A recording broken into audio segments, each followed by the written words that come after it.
Welcome back to the True Play Check-In series. I'm Jesse Cafino. I'm Christina Tapia. And Christine, what is this? This is True Play Check-In number 15. Yeah, it's been a while since we did a True Play check-in, but yeah, we're Yeah. back into the swing of things. Busy summer, busier spring than we thought. I know we'd sent out in our newsletter, which if you haven't signed up for, please check out ongplay.com and add your name and your contact information. In our last newsletter, which probably came out in the early spring, we had a whole lineup scheduled for the True Play check-ins. Dr. Mariana Brusoni, Aaron Crowell from our partner program in Duluth, the Duluth YMCA, Carissa Christner from the Madison Public Library. And I think with COVID, with just all the work that was going on, we haven't had a chance to do those yet, but that's something to look forward to as this year comes to a close and as we get into the new year. So sign up for that newsletter and we'll let you know. So yeah, we're just really thrilled to be joined today by Lindsey Shafer. And we've known Lindsey for, gosh, almost 4 years now, 4+ years. Is that right, Lindsey? Yeah. And Lindsey, you're based in Northern California. Whereabouts are you? A little bit north of Sacramento, Roseville area. Yeah, it's beautiful. And that's actually Beth Boss. That's where she had the Roseville Community School. So there's a lot of really great history in that area with early childhood education, play, and freedom, right? And that joyous experience of childhood that one can have. So Lindsey, we've been working with you for, gosh, almost 5 years now. You in your capacity coaching early Head Start educators within the kids community agency, and kids community is an agency in Placer County and Nevada County that administers a number of early Head Start programs, really fantastic programs that we work closely with. So we worked with Lindsey in her capacity as a coach. She's been with us on this incredible journey over the last 4 years of like, what is play? What does it mean to be present and to hold space and to take video and to be sort of in the growth with educators, with the teachers sort of out there on the front lines. But in the last, gosh, we were talking last year, you've become a mother. Gracie, just an awesome child who I've seen. We met in person recently. That was like our first visit back to kids community after, gosh, 2 years plus of like COVID, just being really careful. And well, she's fantastic. But you've been taking time with her, and you've been spending a lot of time taking video, thinking about that, kind of these Play True Play ideas in your experience as a parent. And certainly for me as well, I'm a parent. I've got a 2.5-year-old named Max and a 7.5-year-old named Rose, which I'm sure you've probably met both of them on video at one point or another. and what's great is, I know the pandemic has been really just, it's been really rough and it's been really painful and it's caused so much damage, but Zoom and this isn't a plug for Zoom, they're not sponsoring this in any way, but like information sharing, we've been able to connect. Like we've been so connected over the last 2 years, and with the educators at kids community and with the programs we work with, like around the world, because we can have these chances to reflect together, to come together, to share with each other. So I'm going to stop talking. Tell us more about yourself, Lindsey. Tell us all the things that I didn't miss or that I should have said, or anything else. And welcome. And Christina, jump in too. Thank you. I mean, you covered a lot, Jesse. That was great. I worked in early childhood for probably a little over 12 years. Started as a teacher, directed an early Head Start program, Head Start. But my passion is really working with educators. So working as a coach, done a specialist role, but yeah, and then also, of course, my absolute joy in life, Gracie, and just getting to experience the world through her eyes has been just amazing. So I'm excited to jump on with you guys today and talk about that. Yeah, I'm excited to have this conversation with both of you because I've known both of you for quite some time now. And yeah, Lindsey, I knew you pre-Gracie, and Jesse, I was able to be on this journey with you as you're having your second child. And so it's been really interesting to see how both of you have incorporated Play ideas and values into your parenting and basically your lifestyle with your children. I feel like it's been really awesome to explore these concepts with you all as, in the education space, but I think it's also super fun to be able to see what it means to do this at home.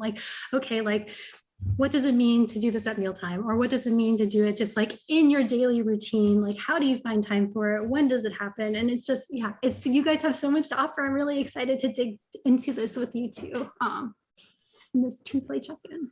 Well, and I think so much of our work, when you strip away Anji Play, True Play, you strip away the words and kind of maybe some of like the ways we think about practice, is it just kind of comes down to like, how do you create a safe, consistent, free and varied and like responsive environment? How do you listen? Like, how do you listen really well to a child?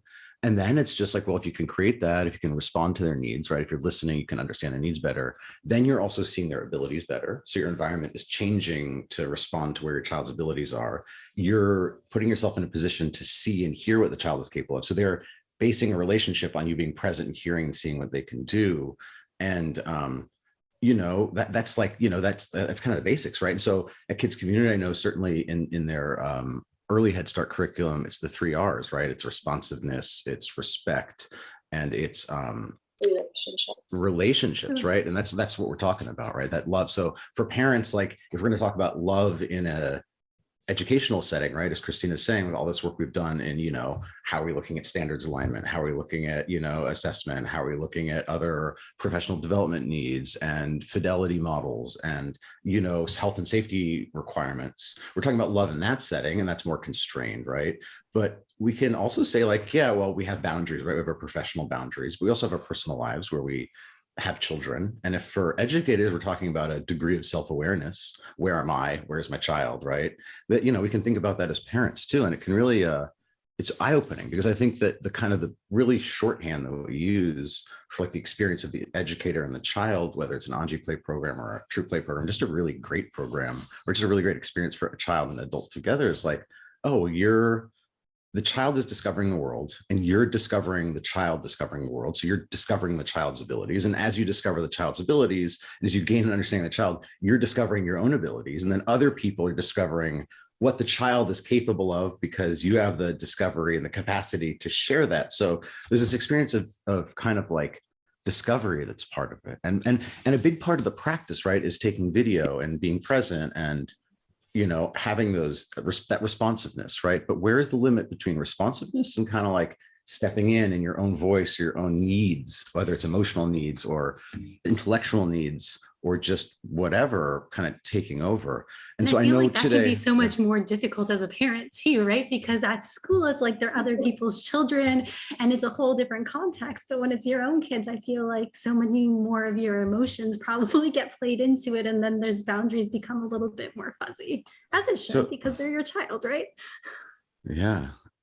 And so I guess sort of my question to you, or kind of my wondering, is thinking about, and I know that we're not gonna look at any videos of Grace today. And one of the really important parts of our work is creating safety for people to reflect, and safety for children too, and for families. And so we always say to educators, like, if a child doesn't want to be videotaped, don't take a videotape. If a child needs you and like you can't handle it otherwise by putting your camera down and taking a video at waist level, that like, you always respect that safety need, right? And so we're not going to watch videos, Gracie, and I'll share some videos of Max, because like, our family, we have understandings and agreements about that, and I'm excited to share Max's experiences. But I'm really curious about your experience with video, right? How is video a part of your relationship with Gracie? How does it impact how you understand and communicate with her? And how does she respond to or interact with that video after you've taken it? That's a lot of questions. Yeah. So I think to start with introducing video just kind of in our lifestyle of parenting, she's pretty used to have, that camera is out pretty often to be videotaped. We started from the very beginning, being able to, for me, to fall back on that practice of already doing that for years within Kids Community, doing it with children in those programs, practicing it with educators, all the tips we've even worked through there. I don't think you think about logistics of videotaping necessarily. That was something that when we went through the process was kind of eye-opening. So angle to hold the phone to capture more, just the practice of being able to be present while you're holding a phone lower. So that came into play day one when she was pretty much born. And I have utilized videotaping because as a parent, a new parent, you're so busy with all of the tasks that need to get done in the day that for me, taking video, watching video, I've even used like I will narrate during the video, which is maybe something I wouldn't do videotaping in like a classroom. I'm usually a lot more stepped back and quiet, but I find myself as maybe a note to myself or documentation or something I as a parent want to remember. Sometimes I'll narrate that in the video. Sometimes I talk to her through them, thinking through the lens of someday she'll be watching some of these back possibly. So, maybe I'll make a note to myself because I might not have the time to write it down in a baby book or, whatever it is of today's the first day you took steps, or it might be minor, like this is the first time I've seen you do this, or wow, you've been really interested in this lately. And that's why, put this toy out, or I'm really curious about this. I tend to do a lot more narrating in my parent videos. It's almost like a journal for you, though, it sounds It like. is. It's like a video journal. It's exactly like a great way to put it. And sometimes I just think about like her potentially looking back on these at some point, right? I mean, we do video reflection together, but maybe she's watching them when she's 5 or 10 or 15, and to be able to also put some of my insights into what's going on, what I'm seeing. And some context behind it too, right? So it's like, wait, why did mom put this thing out here? It's like, oh, okay, like it's because of these other things that I observed you being interested in. Exactly. And I think, right, as children, as we grow up, like we may not have those insights of like why our parents parented that way or what they did. And so I just think about giving her a little bit of that insight, also almost making a note to myself or to others that I'm sharing the video with to give them some context behind maybe my decision making. And so that is something that I think has been pretty deeply involved in our video taking. And then we also have watched back videos from pretty early on, tried to kind of play with like, what does video reflection look like?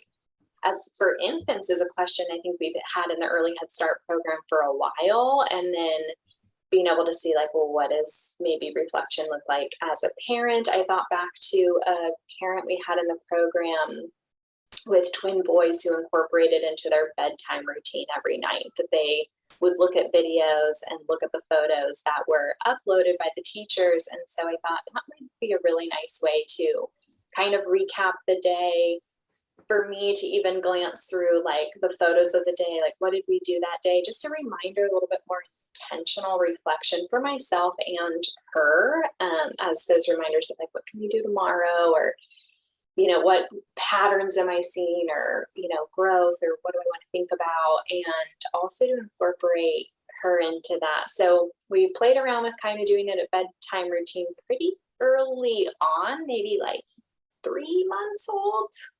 She may have been a little younger. That's so sweet though. Like, I love that. It's like, just again, like you found a way to make it meaningful for your family at a time that made sense for you all.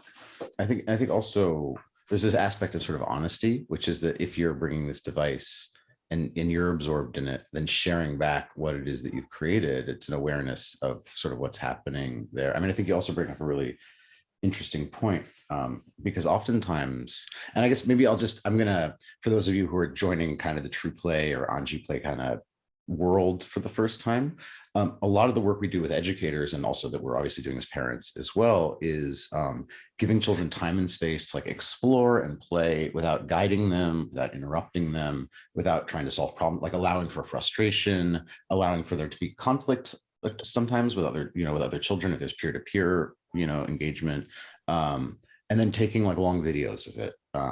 And I don't know, what are you talking about in terms of video length, Lindsey, right now? Like when you take a video, what are you talking about usually? I feel like lately they've been more like 5-minute snapshots, because one thing that I remember learning at the very beginning of when we started the video reflection process was kind of looking at the arc of play. So like beginning to end, maybe what that engagement is looking like. So actually when she was a newborn, I was taking like 20-minute videos, 30, when she was like that deeply engaged in something, and then now I'm taking more video, but they're really shorter. Because so like she has 5 minutes average. So as she gets older, she has like more specific short-term intentions that she completes. And so you're taking a video for like, so I want to move this thing over here. She tries a few different strategies. I'm just being hypothetical here. She tries a few different strategies and then she moves on to a different thing. And so that's 3.5 minutes or 5 minutes rather than 20 minutes of exploring your feet and like a string on your foot, you know, on your back, right?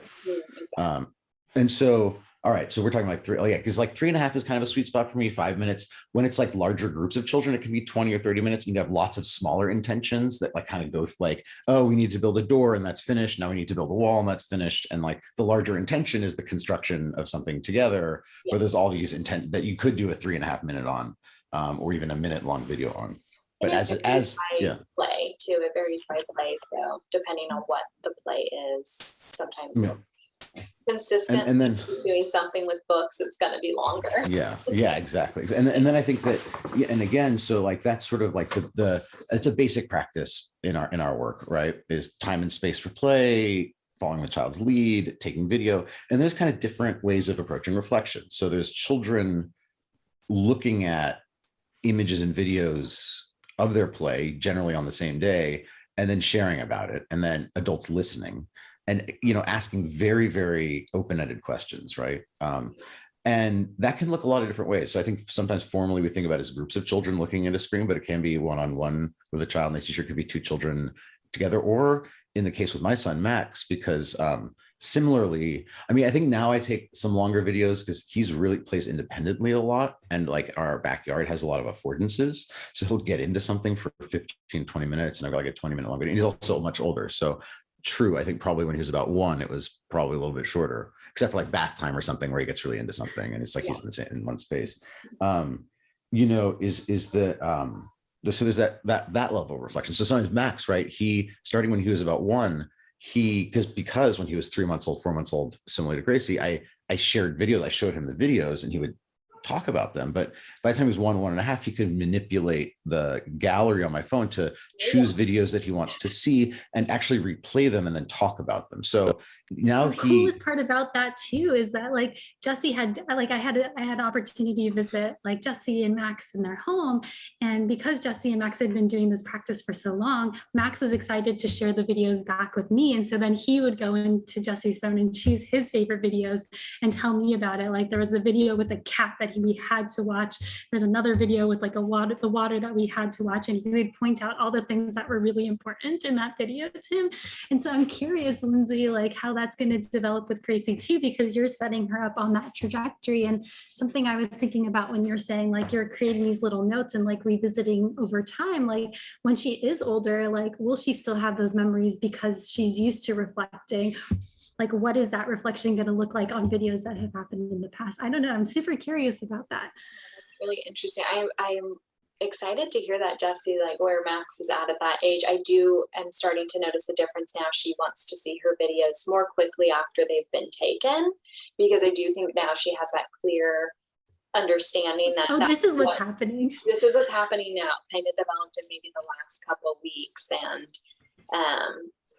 yeah, she seems very aware that that's what I'm doing is taking videos, and then she'll kind of like do this like, oh, I want to look now, I want to see it, and she'll come over to me and we'll watch them back. And one thing that I've noticed is really interesting, because she's talking quite a bit more, is when we watch back a video, she will make the same sounds at the same moment of the video that we're watching. And so a lot of the times like her and I are having back and forth conversation in them too, and she seems to be like answering the exact same question. And I noticed that when we're watching them back, we've had some videos that we've watched back a few times, and her response to them, her vocalizations or her body language is the same each time we watch it. And so I think like, I know she's telling me so many important things about what she's watching, and that has been fascinating to me. And Lindsey, you had you set up this really interesting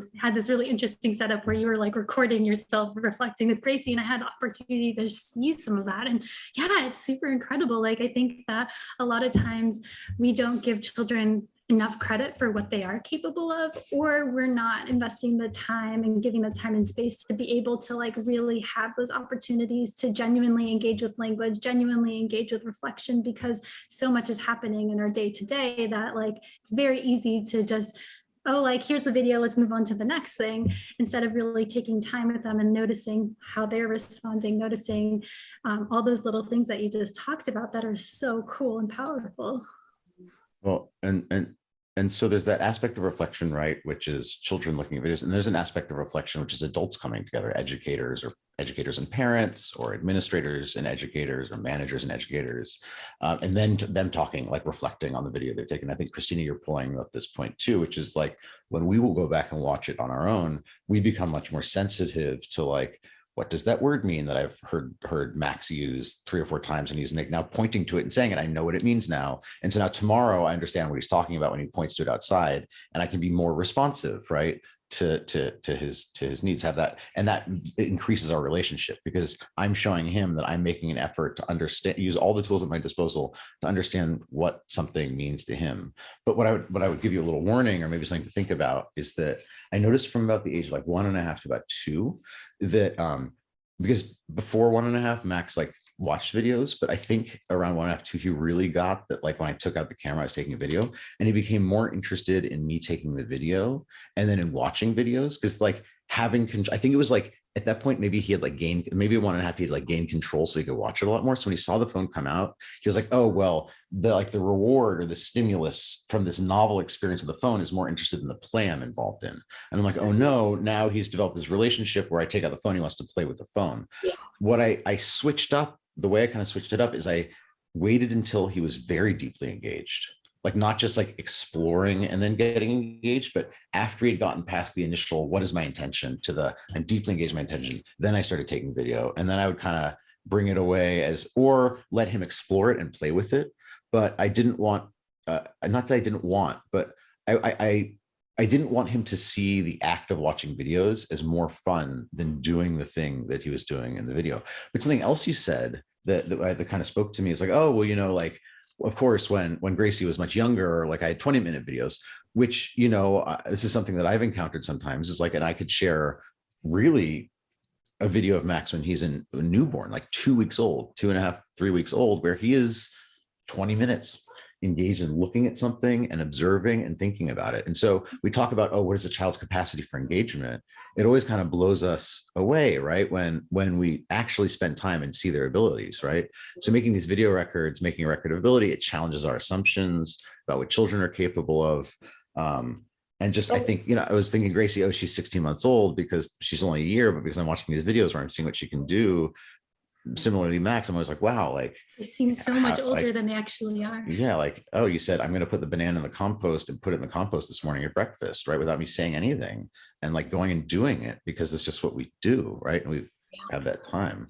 And I think one of the things I've thought a lot about from the very beginning of parenting, but I think is something that came up in the work that we were doing in early Head Start also, is one thing I love about Anji Play is it's focused on the child in front of you. So yes, we all have experience that is informing that and knowledge that's informing that, but it's not this like this intangible theorist you're trying to wrap your mind around. It really comes back to the child in front of you. And I think that's so helpful in parenting also, is to see the child in front of you, because I remember that same thing, like a week or two old, having these long videos of her deeply engaged, and signed up for the parenting email that would show up in my email of like, your baby at 1 week old is going to do this, your baby and I remember receiving one that was like something along the lines of like, at 3 months your baby should be able to engage for more than 10 minutes, and thinking like, I have a video of her engaging for a lot longer than 10 minutes from when, and I just thought how limiting to give that information to parents as well, to say, oh, this thing in my email is going to tell me developmentally, instead of really coming back to the video of the child in front of you, your child, what are they doing.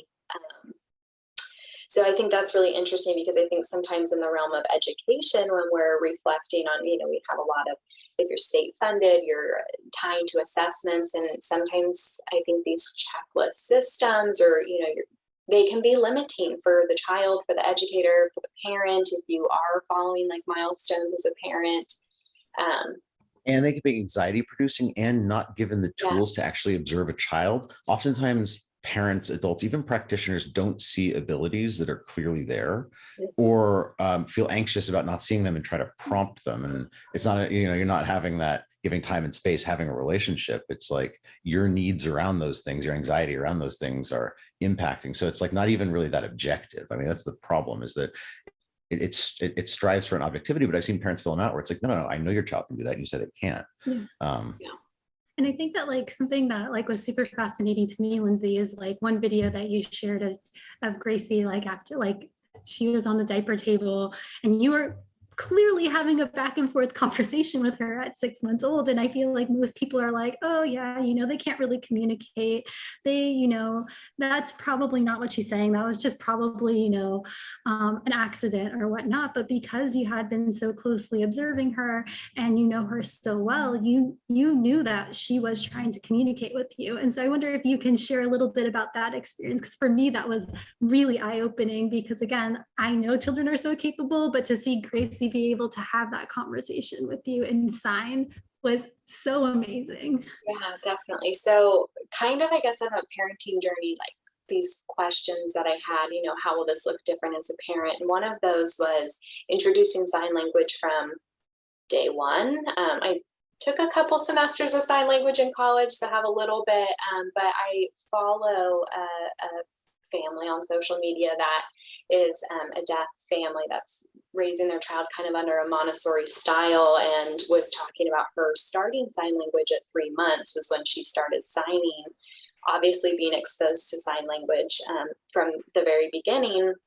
And so I thought, I'm just going to start signing anything that is started kind of with routine, something that she's going to hear the language and can also see it, from the get-go. And so I think her first signs were around 4 or 5 months old, but yeah, this experience of actually having a conversation in sign language coming later. And I remember my sister-in-law, who's a speech pathologist, being pretty surprised that she was signing that early. But she also said, well, we typically, in her field, sign language is never introduced until 6 months at the earliest, because the thought process behind that is that children can't understand it until that point, that they don't have the capacity to start until 6 months, versus, right, if you start from day one, maybe you have that child who is exposed from the beginning, just like language in general. And so this experience with Gracie was,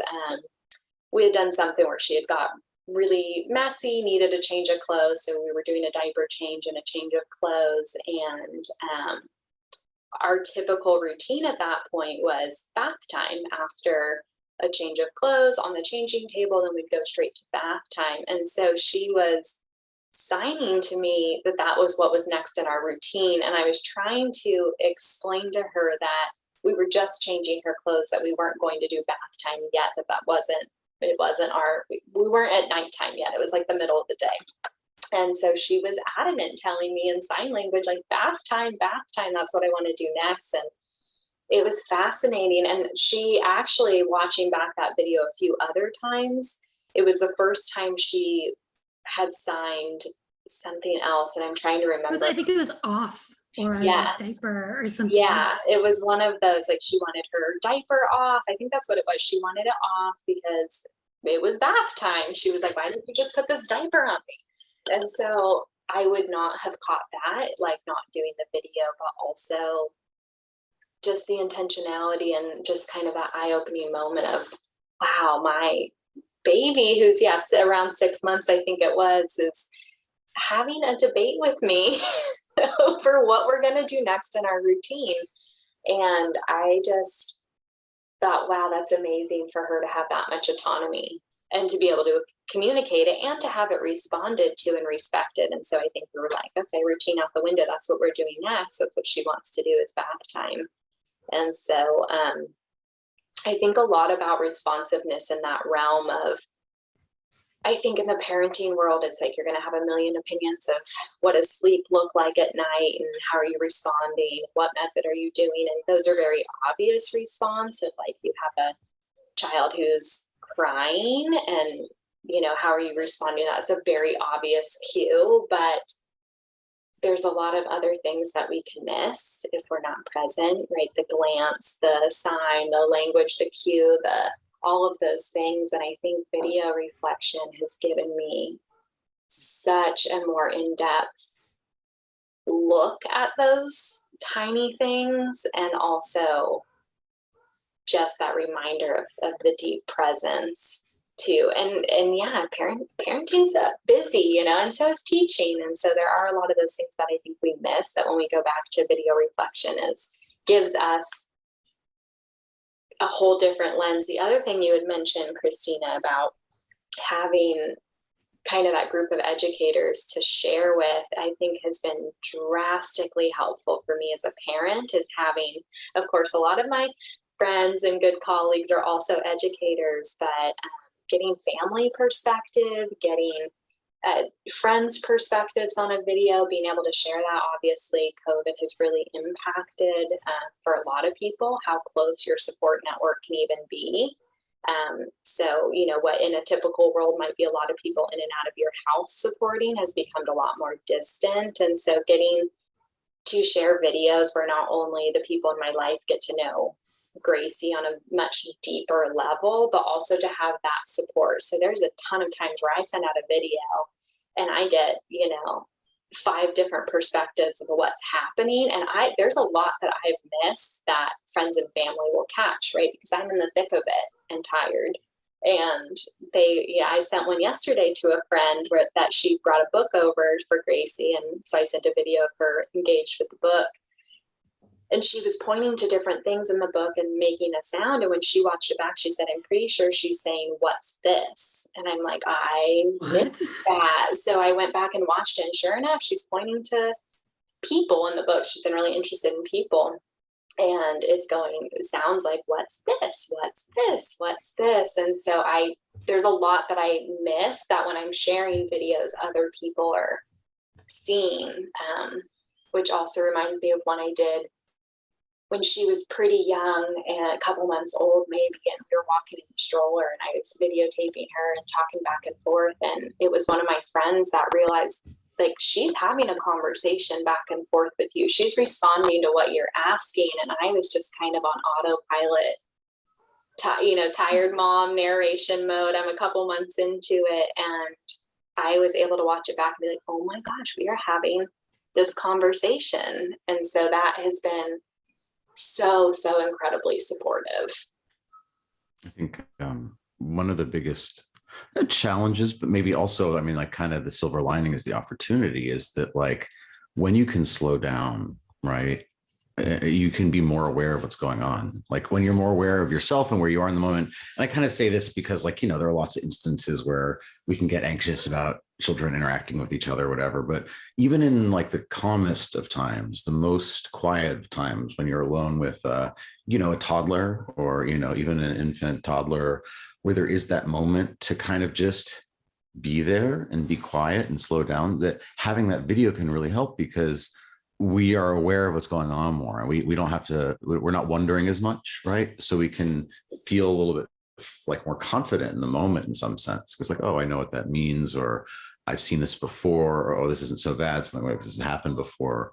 I think for me, what I'm hearing is just sensitivity, awareness, responsiveness, communication, listening, addressing needs, but like you said, like having a debate, right? Like having a disagreement, even at this age, and it not being screaming and crying, and you cycling through all of the strategies to get the crying to stop. And obviously, even before you worked with us, that's not where you would have been, because you're deeply influenced by the work of many educators, and probably your own personal experience in your family. But I think that's where a lot of us get stuck. I know I get stuck there. It's like, but if you can take that 10 seconds, 15 seconds, 20 seconds, slow it down a little bit, slow down your response a little bit. The video helps, I found. The reflection helps. being able to hear and understand better helped so much. Mhm. Because we only have about 10 minutes, and I know you all are going to continue the conversation. We could even record more, at a later date. I wanted to share a quick couple videos of Max, and I guess the tie-in that I see to what we've been having a conversation about is sort of about how video really helps us challenge assumptions about what children are capable of, where they are, like what's possible at a given age. You were saying we were talking about that assumption about like, oh, length of engagement for a newborn, right? And how we've seen that challenged. I think for Max, I know he'll talk about things that happened a week ago that he's seen in a video at the place where they've happened. So I know we often talk about, oh, like a 1.5-year-old, 2-year-old, their recall isn't really there, but listening, talking videos, rewatching videos over and over again, going back to those places, talking to me about it, he's formed very distinct identities to places and times in his mind. And so that's something that I think challenges that. I think another assumption we often make about sort of infants, toddlers in particular, is that like it's primarily parallel play. There's not much social play.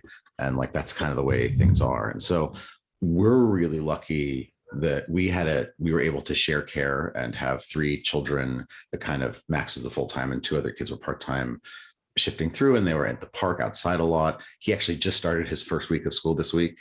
Duck's Nest, Berkeley, they have Anji Play Materials, which is awesome, an amazing team. Actually, and we had like our parents' night, I think on Tuesday. And the thing that I was so happy to hear is they were talking about like diapering and toilet, like self-care routines and all the communication and relationship building and how you approach that in a positive way, slowing things down, communicating, right? And so that really spoke to me. So that was exciting. So he's in this setting. I'm going to share a video of him, and I think I'm going to start with one, and then I think Christine has another. And we don't have to do we're not going to do like a true play sort of reflection protocol or anything, but let's just watch it really quickly and then talk about it on the other side. Max is like 8.5 months. Mia's 9.5 months at our home in the morning.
I'll just give you some quick context, is that Saring, who is the nanny that was taking care of them, she was in the kitchen doing her morning, like taking care of stuff routine. And Mia had been there for a few months and was still a little cry and clingy.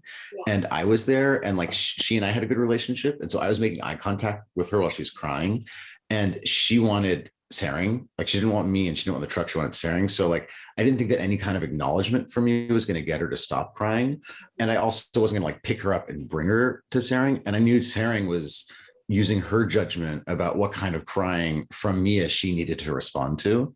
I think the context is important. And the other thing that I think is very different in the realm of parenting also in your home is the reality of you, it's not a school setting. So either your environment is not 100% set up for children, or you are the only person there. You don't have someone else making a meal or coming to give you a bathroom break or anything. And so you are juggling a lot more needs, including your own, which sometimes there are those moments where there's going to be some crying. And obviously, like, you're there and very present with it. But also, I think, like, we as a society probably just have like very uncomfortable reactions to uncomfortable emotions, which is probably Absolutely. something, right, as like we need to work through on ourselves. Is like, why is that so triggering? And I mean, that's the point of reflection, right? If you're watching it back, and how was my responsiveness in that situation, and what did she need in the context you just gave of like,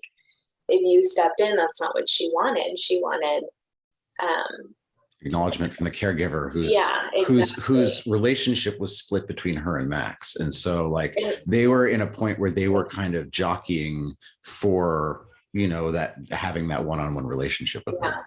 And also, I think what was interesting in that is because you waited to respond and respond in a way that was maybe physical or language, or you're obviously there very present, which is a level of responsiveness to her. It's not like they're, you know, and ignoring where she feels. Her needs aren't unacknowledged. Exactly. Right?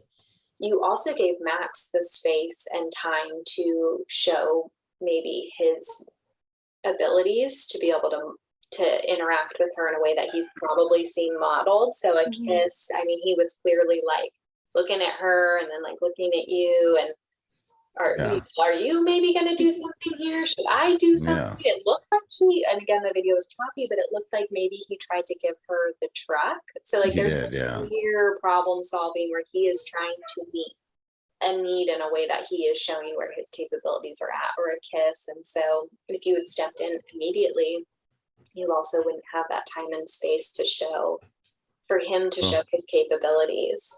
Well, it's also making me think about, like, that's one of the like milestones that people don't think children can accomplish at that age. Like taking another person's perspective and trying to help them through a difficult situation is something that you don't see really approached until much later in their like development. And I think conflict. Oh, sorry, Jesse, go ahead. And I know you have to jump. No, please go ahead, Lindsey. No, Lindsey, please. I was just thinking, I think in a lot of our work, the area that seems to make people the most uncomfortable is giving children the time and space to solve their problems, especially when there's big emotions happening that may be uncomfortable. And I don't know, it's like, it reminds me of a quote that's something along the lines of like, you have to give your children roots, but you also have to give them wings. And like at some point you have to trust that your intentionality, your modeling, the presence that you've had with them, all the things that you've done, they will start to model. But if they're never given the space and time to try it out, to try those roles on, you know, how can they show you what they're capable of? And I think conflict is one of the areas that is stepped into so quickly. Absolutely. Something that Ms. Chung says is like, how are children expected to know how to get through a situation if they've never had a chance to experience that situation on their own before? So it's like giving them the time and space and the opportunities for them to figure things out, like, is crucial for them to be able to do so in the future. Like, we expect children to just be in like high school and be able to know how to navigate social situations and all these problems, but you're never really giving them the opportunities before. I mean, some people are, but a lot of times not, to figure that out on their own when the stakes are a lot lower, right? Like in that situation, Max trying to comfort Mia before an adult stepping in is super low stakes. Jesse was super close. Another caregiver was super close. Like they could have immediately come in if it had escalated to that point. But by giving them that space, we were able to see Max's capabilities and where he was and how he was able to respond to what he knew his friend needed at that moment. And I think, I dropped out there for a second. I hope you can still hear me. I guess sort of, and maybe this is a good transition point. This is a good first part of it, and we should come back together and maybe watch another video of Max and Mia from a bit later around feelings and sharing.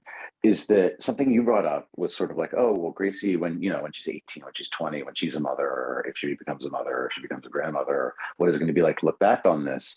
Something that's so that we can lose sight of, and we have to be very sensitive of when working with educators is in a video, and you know this intimately, Lindsey, and we've had many conversations about this, and Christina, you and I have had countless conversations about this, is that you're not just seeing the play and the environment you've created and the child that you've raised and, you know, but you're seeing how you respond in that video. And you're also seeing how you're taking a video, what interests you. I mean, I can see immediately if an educator is deeply interested in a child's play based on their video. Are they following the child? Are they the child's level? Are they kind of, can you hear them gasp or, you know, have that kind of internal, but then, spoken dialogue with themselves about what they're like, is that there, that's present. And so I think that thinking about our children and what they get to take from these videos later and what they're even taking from them now is what they're seeing in those videos is our deep, what we feel about what's going on for them. And if we truly think that it's fascinating and amazing, and they're discovering these things and these great people that are just beautiful, amazing,